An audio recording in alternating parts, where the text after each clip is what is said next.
Hi everyone. Today's video we're going to be focusing on how to apply positive psychology during a pandemic. So this isn't part of the syllabus, but it'll give you a better understanding of what the positive approach is all about and how it's relevant in everyday life. So let's make a start. So, first of all, we need to understand the fundamentals of positive psychology, and it's essentially the study of happiness. So, how can we make people happier, and how can we keep that going so that generally the populations are happier and thrive more? So, this is a very important aspect of psychology, and I'm sure as you've noticed through your studies of psychology, it's the only approach that really focuses on things in an upbeat way. So, the other approaches tend to focus more on doom and gloom and trying to figure out human behaviours. But most people, when they think of psychology, without having much of an understanding of it, they tend to think about mental health and how to improve happiness. So this is where positive psychology can be really important. So the rise of the awareness of mental health and people trying to understand it has really helped boost positive psychology. There's a huge amount of evidence focusing on positive psychology. There's a lot of research looking into why people are happy, how to become happier, and so on. There's a great deal of work by a range of psychologists, such as Laurie Santos, who their primary focus of their work is the focus on happiness and how to increase our happiness and so on. So, as you know, positive psychology focuses on the work of Seligman, and we're going to be looking at that in a bit more depth today while focusing on the impact of the pandemic and how to increase happiness during the pandemic.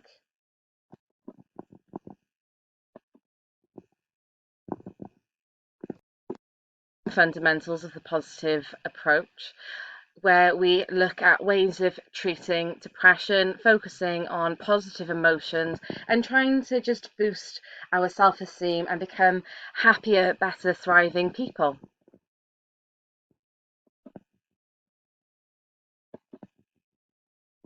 So, the impact on happiness has obviously been drastically affected recently by the impact of COVID-19. So, we're going to be looking at quite a few statistics. So, this would be quite useful for you to see the application of research methods on a modern situation we're all facing. So, this should be quite useful in a range of different ways for your knowledge of psychology. I'm sure you won't be surprised to find out that mental health has been drastically affected by this current pandemic, and I think everyone has ended up being impacted in some way to do with their happiness levels since COVID-19 has come along into our lives. So let's have a look at some of the common concerns that have arisen. So, increase in negative emotions such as anxiety and depression, trying to cope with uncertainty, not knowing what's going on, and a quick change of plan often. Lots of job loss, economic hardship, and impact on our typical way of living, and social isolation. So either seeing less people, being completely on your own, or just being scared of other people, crossing the road when people come near you, and so on. These have all been really impacting hardships we've all had to face recently.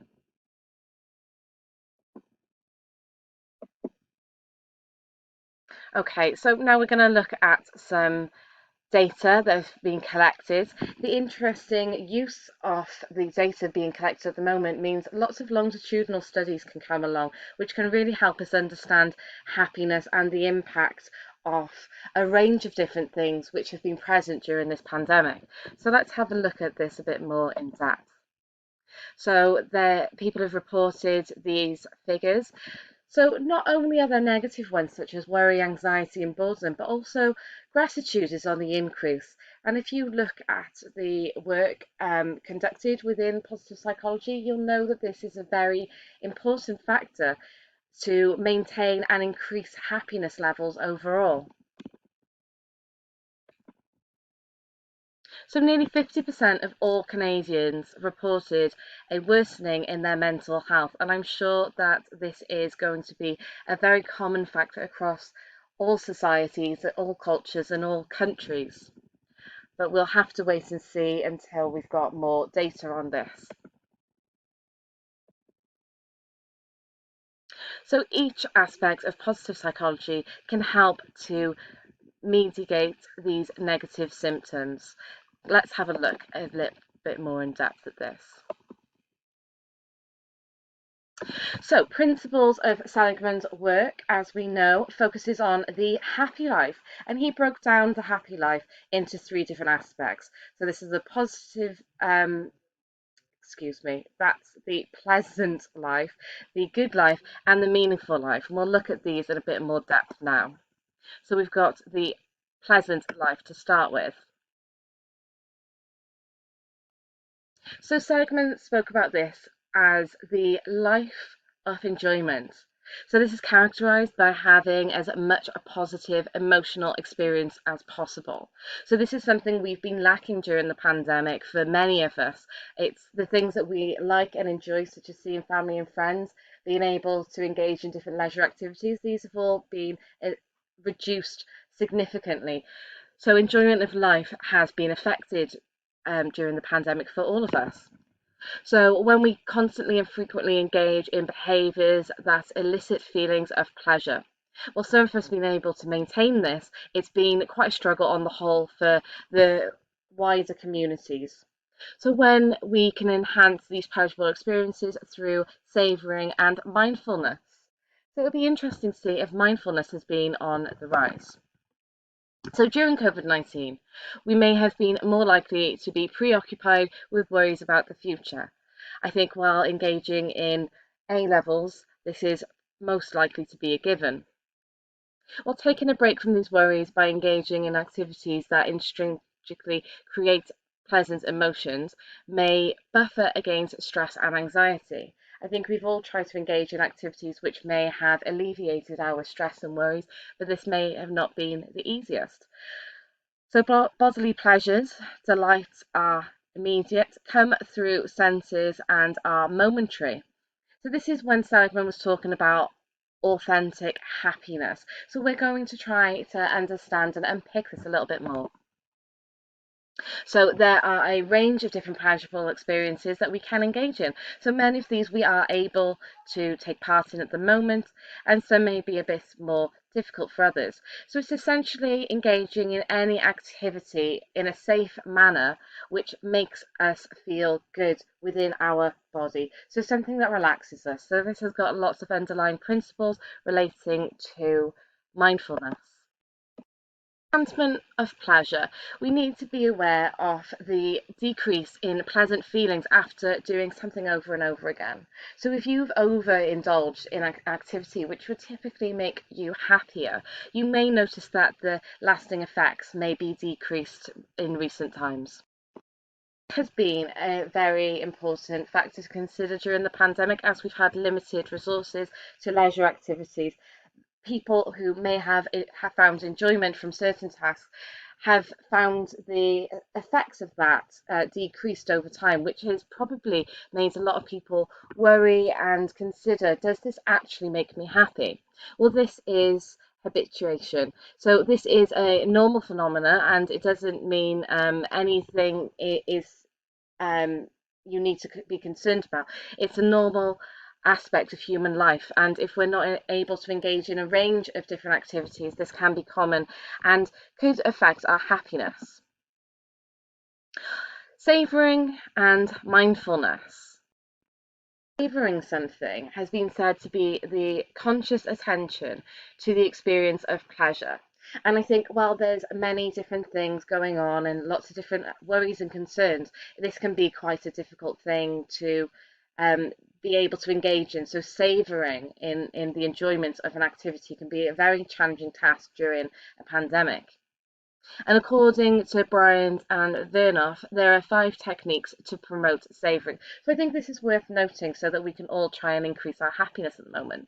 So this is things like sharing with others. While we may have our social circles massively decreased at the moment, we have got the use of things such as social media and so on. So we are still able to share things, just maybe in a slightly less conventional way. Memory building. While there aren't many things at the moment that we may consider something we want to remember, there are important things going on in your lives and there are small moments of happiness. So documenting them and reminding yourself of those during your more difficult times is a very interesting and important aspect. Self-congratulations. We have small little wins all the time, and I think we take these for granted and we don't focus on them. We don't really indulge in that moment of um, self-achievement and so on. So this is really important. We also have sharpening perception, so really trying to focus on things, trying to really understand the way we look at things. So there's a lot of ways we can do this through mindfulness and other tasks that positive psychology talk about. And then absorption, so really getting into something, really immersing yourself in the task. So, mindfulness is the awareness that arises from paying attention on purpose in the present moment and non judgmentally. So, that sounds far easier than it is to engage in, but this will really help us to focus on our happiness, our core strengths, and to really boost our mood overall. So, by slowing down, staying present to the experience of pleasure are really key ways of doing this. So there's a range of ways that we can do this. So this is things such as practicing mindful eating. You can really slow down your mind and concentrate on what you're engaging in. I'm sure we all enjoy eating certain different types of food and focusing on the taste, the texture, where you are, the temperature of the food. There's so many different aspects that can really slow down your mind. So pause the video and read the information here just to get a bit of a better understanding of how you can engage in mindful eating.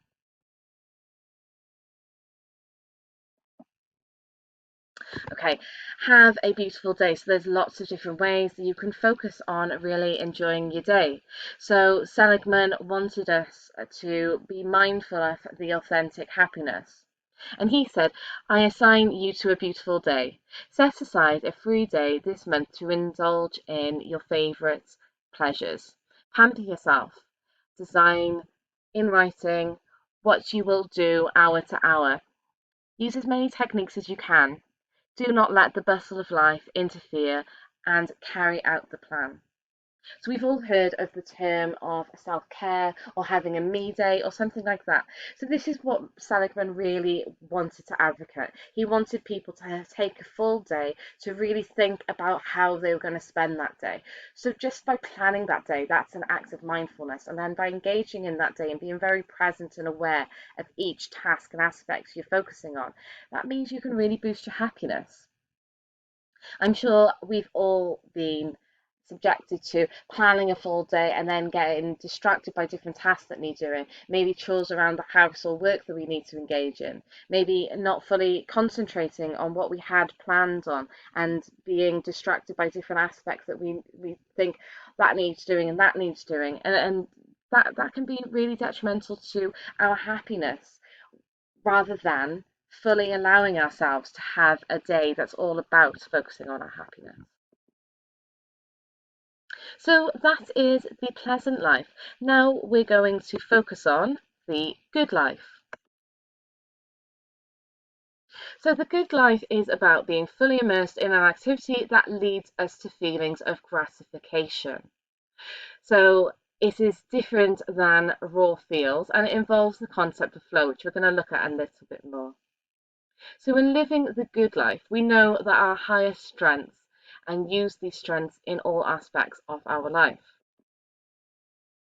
So flow. Flow is when we find ourselves totally absorbed in an activity. I'm sure we've all been subject to this. You can engage in something that you're really passionate about, and when you go back and reflect on that, you'll think, oh God, I was really focused on that. I wasn't really aware of maybe my surroundings, or thinking about how hungry I am, or thinking about what I've got to do later in the day. You are fully engaged in that activity, and this is when we can be really happy. So people who enjoy partaking in a range of tasks will notice the importance of this, such as sport and art and so on. You may notice that you've been lost in the music, or lost in a program, or just so deeply focused and concentrated on whatever task you're engaged in that you're no longer aware of your surroundings. So this is the idea of flow that Seligman has been talking about. So it's when you're not reflective, you're not self-conscious, you're just hyper focused on whatever you're engaging in at the time. So conditions for flow. So the activity has to have a clear set of goals and progress. So the activity provides immediate feedback. So you know exactly what's going on when you're immersed in it and engaged in it. And we must have the confidence that we can accomplish the task at hand and be able to sufficiently be changed. So knowing our strengths. So Seligman talks about things such as our signature strengths. And there is this website here which you can go on to engage with your signature strengths and to learn a bit more about that. So Seligman talks about 24 signature strengths in total. So each strength falls into 6 different virtues, and those are wisdom and knowledge, courage, humanity and love, justice, temperance, and transcendence. So, in addition to knowing what our strengths are, there is a high importance on our capacity to utilize our strengths. So, practice knowing your strengths. So, this is a really important aspect of Seligman's underlying principles and concepts. So here's how it works. So you would use a journal to take notes. You could set an alarm on your phone for 3 random times throughout the day. You can use apps as well for things like this. And then when the alarm goes off, follow the instructions off. Note the time of day. Briefly describe the activity that you were engaged in. Note the activities that you performed or accomplished, and avoid writing about experiences that you had due to the actions of someone else. Write down the emotions and feelings that you experienced during the activity, being specific as possible, such as I felt happy after accomplishing and accomplished after presenting my new marketing campaign without stuttering, which I didn't achieve then. Note the extent to which you enjoy the activity on a scale of 1 to 10. Note the amount of energy that you gain from the activity on a scale of 1 to 10. Take note of any strengths that you use during this activity. Once you've engaged in this activity daily, you'll notice that you have a better idea of what your strengths are and how often you use them and how your strengths usage makes you feel. So during the pandemic, there may have been a shared sense of helplessness as we coped with uncertainty. As a community, we all felt the difficulties that we were faced with during this uncertain times.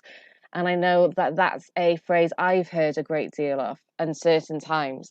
And in the end, it became a bit of a cliche because we were all reiterating it, but we didn't really understand what that meant because it's a very unique experience we're all facing together, and we don't really know what it means. And there's a lot of question marks, and as humans, is our nature, we like to make predictions. That's why we've built up different aspects of our human existence, such as schemas, so that we can make predictions, so that we're not always constantly thinking about what's coming next and in a sense of fight or flight. Once we have predictions and we know what to expect, we can plan around it, and we haven't had that recently. So this has impacted on us greatly. So when we know our signature strengths and find ways to use them during this time, it allows us a sense of empowerment and control. Although it often feels like this situation is coming to an end, something else may come up within our lives which can affect our happiness. So this is quite a useful thing to know at any time in our lives, and to try and focus on how to implement it so that we can be happier and thrive. So, for example, if my signature strength is kindness and generosity, I may become curious about ways that I can utilize this during a pandemic.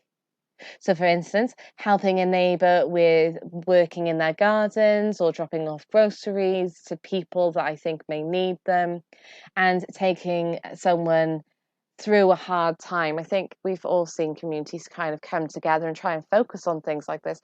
And this is nice to not only engage in, but also witness our friends, families, and communities to engage in tasks like this. Okay, so now let's have a look at the meaningful life. So here's a quote by Seligman, which says, "Just as the good life is something beyond the pleasant life, the meaningful life is beyond the good life." So let's have a little bit more of a deeper look at this topic. So the meaningful life is contributing to something bigger than ourselves, finding meaning in a personal journey. And a great example of this, which I'd urge you to look into, is a book by Viktor Frankl. So Viktor Frankl was from a very different school of psychology. He was from the existential branch of psychology, and he created the theory of logotherapy, which is a sub-branch of existentialism. So Viktor Frankl was a psychiatrist, and during the Second World War, he was put into a concentration camp. Because of his high status job, he had a very different position within the concentration camps. And he wrote a book called Man's Search for Meaning. You can find free access to this book online. You can also find the full audiobook on YouTube. If you do wish to engage in this, please let me know directly and I will point you in the right direction. This is an incredibly important and empowering book which will really allow you to get a better sense of the concept of the meaningful life. So, although Viktor Frankl's work was not directly linked to the positive approach as it was many years before, there are some very interesting links and crossovers. So this has a primary focus on why are we the way we are? What is my purpose in life? And you'll see many people who are involved in religious activities kind of have a focus on this aspect of life. Though you don't have to be religious to engage in this, and that's where Viktor Frankl's work may be of interest to you. So, ways to explore meaning. So, by fostering passion, so maybe you're really good at that one thing and that's your passion, that could be what you focus on as your meaning in life.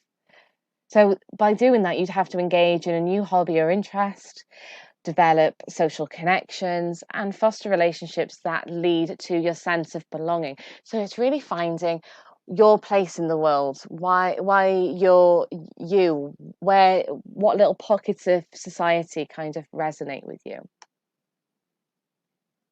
So, the meaningful life and COVID-19 is quite an interesting concept because perhaps the aspect of life that you feel resonates most with you haven't been able to engage in fully during this pandemic. So, when we have a clear sense of our life and purpose and meaning, we are more equipped to weather the storm of difficult times. Having a sense of purpose and meaning increases resilience and hope. And while you may have not necessarily had that at this time, hopefully this understanding will kind of give you the direction to search for that, which will increase your happiness and allow you to have a better understanding of the positive approach at the same time. So that is the pleasant life, the good life, and the meaningful life. So finally, an exercise to staying calm during COVID-19 from Seligman himself. Step 1, ask yourself, what is the worst possible situation? And then focus yourself to think about the best outcome. Next, consider what is most likely to happen. And finally, develop a plan for the most realistic scenario. So this is a video talking about the application of positive psychology during COVID-19.